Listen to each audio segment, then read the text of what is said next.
আকাশের নিচে মলত্যাগ করার কারণে ডায়রিয়া, কলেরা, টাইফয়েড এবং হেপাটাইটিসের মতো আরও নানা রোগব্যাধির বিস্তার ঘটে। জাতিসংঘ বলছে বিশ্বে এখনও 100 কোটি মানুষ খোলা আকাশের নিচে মলত্যাগ করে, যার মধ্যে অর্ধেকেরও বেশি, প্রায় 60 কোটি, শুধু ভারতীয়রাই। স্বাস্থ্যসম্মত পায়খানা তৈরির জন্য শত শত কোটি ডলার ব্যয় করেও পরিস্থিতি খুব বেশি বদলাতে পারেনি ভারত সরকার। ভারতীয়রাই বিশ্বে একমাত্র জাতি যাদের টয়লেটে মলত্যাগ শেখানোর জন্য বিপুল অঙ্কের রুপি খরচ করে সিনেমা বানাতে হয়েছে। সে সিনেমার নামও টয়লেট এক প্রেম কথা। স্বাস্থ্যসম্মত টয়লেট তৈরি করে খোলা জায়গায় মলত্যাগের অভ্যাস বদলাতে শত শত কোটি ডলার খরচ করা হলেও পরিস্থিতির বিশেষ কোনো পরিবর্তন হয়নি। শৌচাগার নয়, ভারতীয়রা ভালোবাসেন খোলা জায়গায় মলমূত্র ত্যাগ করতে।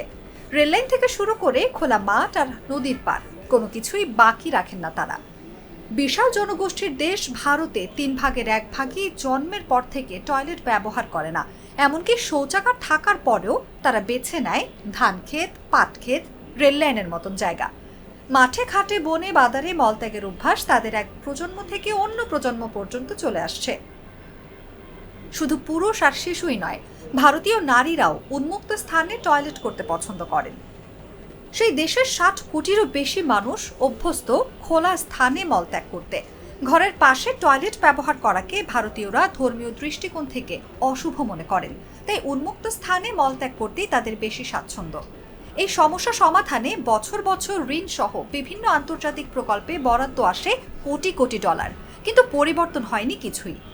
বিহার, ঝাড়খণ্ড, ওড়িশা, মধ্যপ্রদেশ এবং উত্তরপ্রদেশে টয়লেট সুবিধা রয়েছে সবচেয়ে কম। গ্রাম এবং শহরগুলোর শিক্ষা প্রতিষ্ঠানগুলোতেও নেই ঠিকঠাক মতো টয়লেট। নানা প্রচারণা সত্ত্বেও লজ্জার এই রেকর্ড কোনোভাবেই দূর করতে পারেনি ভারত।